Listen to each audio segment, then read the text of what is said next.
Thank you, Mr. Speaker. With permission, I would like to make a statement on today's report from Lord Justice Leveson. As we consider this report, we should consider the victims. We should remember how the parents of Millie Dowler, at their most vulnerable moment, had their daughter's phone hacked and were followed and photographed. How Christopher Jeffrey's reputation was destroyed by false accusations. And how the mother of Madeleine McCann, Kate, had her private diary printed without her permission, and how she and her husband were falsely accused of keeping their daughter's body in the freezer. These victims, and many other innocent people who have never sought the limelight, have suffered in a way that we can barely begin to imagine. That is why last summer I asked Lord Justice Leveson to lead an independent inquiry. It had the power to see any document and summon any witness under oath to be examined by a barrister in public. It has been, as Lord Justice Leveson says, the most public and the most concentrated look at the press that this country has seen. And I'd like to thank Lord Justice Leveson and his entire team for the work that they've undertaken. Mr. Speaker, Lord Justice Leveson makes findings and recommendations in 3 areas: on the relationship between the press and the police, on the relationship between the press and politicians, and on the relationship between the press and the public. Let me take each in turn. First, the press and the police.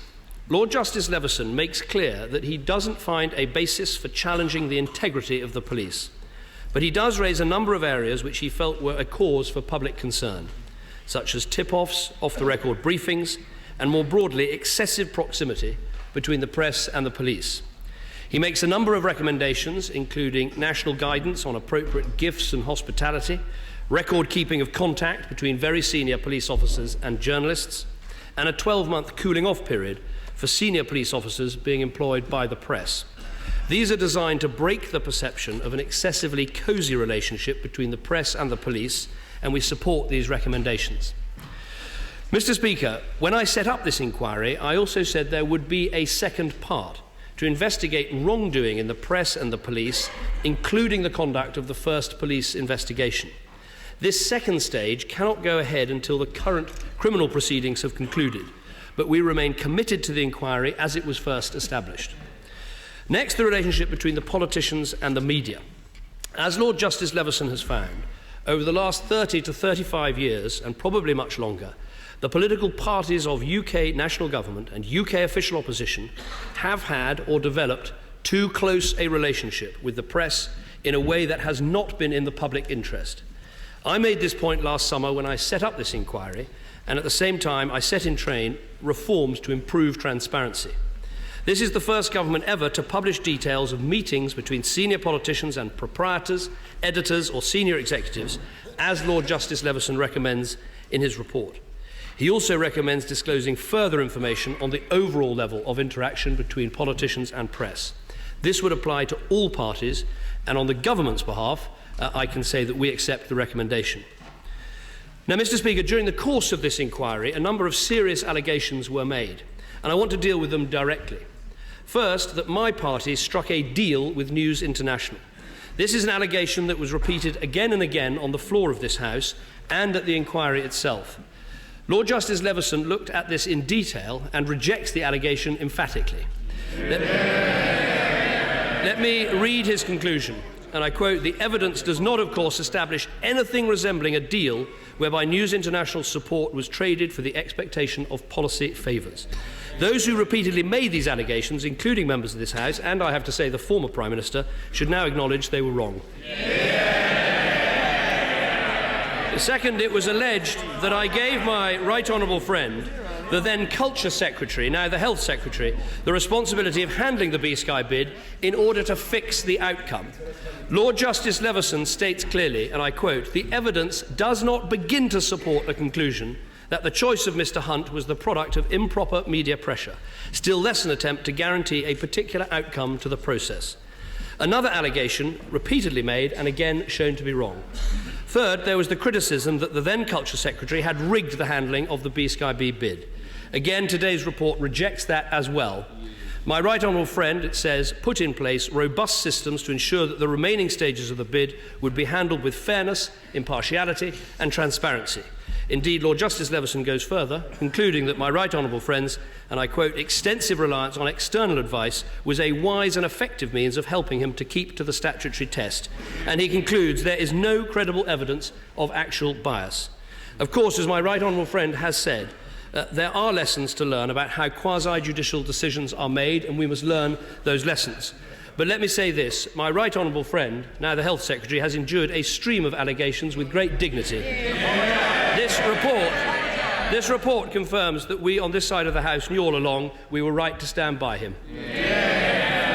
Let me also say this, Lord Justice Leveson finds in respect to my right honourable friend the Business Secretary, and I quote, that he acted with scrupulous care and impartiality. Next, and most important of all, let me turn to what Lord Justice Leveson says about the relationship between the press and the public. As he says very clearly, even after 16 months of this inquiry, he remains, and I quote, firmly of the belief that the British press, all of it, serves the country very well for the vast majority of the time. But on the culture, practices and ethics of some in the press, his words are very stark. He finds that there have been too many times when chasing the story, parts of the press have acted as if its own code, which it wrote, simply did not exist. He cites press behaviour that at times can only be described as outrageous.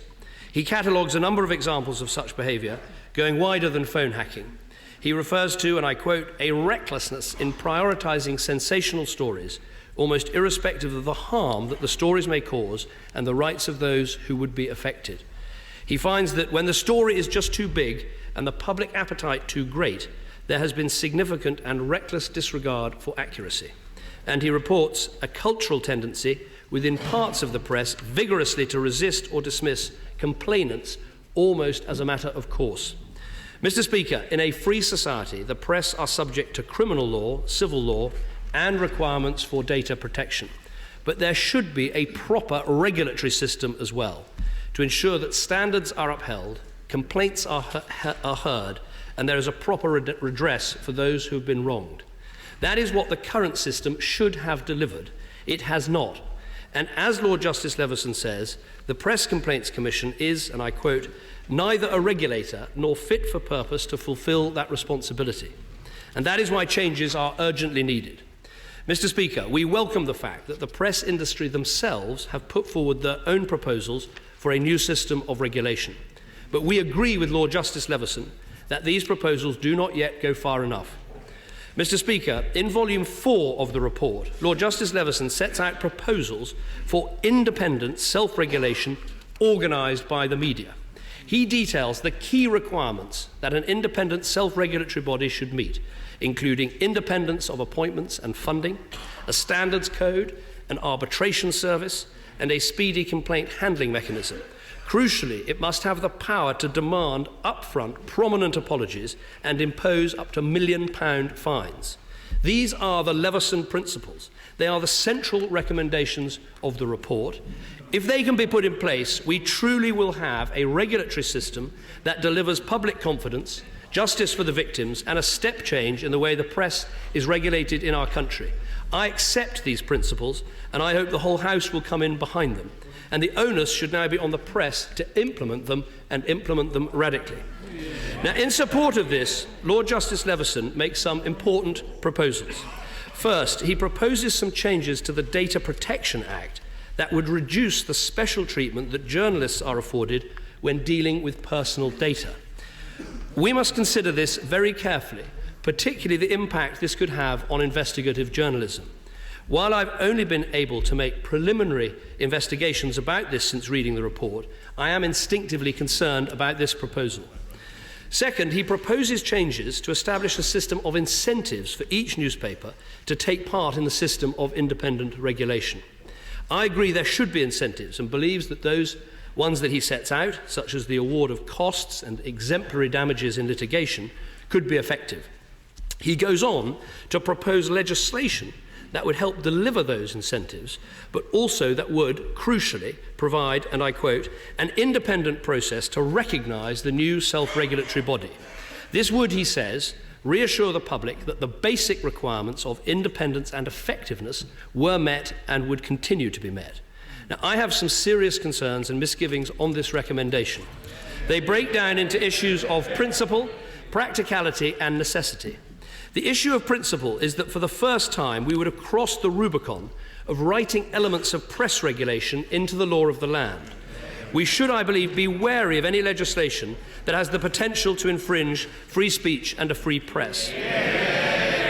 In this House, which has been a bulwark of democracy for centuries, we should think very, very carefully before crossing this line. On the grounds of practicality, no matter how simple the intention of the new law, the legislation required to underpin the regulatory body would, I believe, become more complicated. Paragraphs 71 and 72 in the executive summary begin to set out what will be needed in the legislation. It refers to, for instance, validating the standards code and recognising the powers of the new body, for example. And if you turn to page 1772 in volume 4 of the full report, it says this about the new law. It must, and I quote, identify those legitimate requirements and provide a mechanism to recognise and certify that a new body meets them. The danger is this would create a vehicle for politicians, whether today or sometime in the future, to impose regulation and obligations on the press, something that Lord Justice Leveson himself wishes to avoid. Third, on the grounds of necessity, I'm not convinced at this stage that statute is necessary to achieve Lord Justice Leveson's objectives. I believe there may be alternative options for putting in place incentives, providing reassurance to the public, and ensuring the Leveson principles of regulation are put in place, and these options should be explored. Mr. Speaker, these questions, including those about data protection, are fundamental questions we must resolve. I've therefore invited the Deputy Prime Minister and the Leader of the Opposition to join me in cross-party talks, starting immediately after this statement. But let me be clear, a regulatory system that complies with the Leveson principles should be put in place rapidly. I favour giving the press a limited period of time in which to do this. They do not need to wait for all the other elements of Lord Justice Leveson's report to be implemented. While no one wants to see full statutory regulation, let me stress the status quo is not an option. Be in no doubt we should be determined to see Lord Justice Leveson's principles implemented. Mr. Speaker, there is much that we in this country can be proud of. The oldest democracy in the world, the freedom of speech, a free press, frank and healthy public debate. But this report lays bare that the system of press regulation we have is badly broken, and it has let down victims badly. Our responsibility is to fix this. The task for us now is to build this new system of press regulation that supports our great traditions of investigative journalism and of free speech, but that protects the rights of the vulnerable and the innocent and commands the confidence of the whole country. And I commend this statement to the House.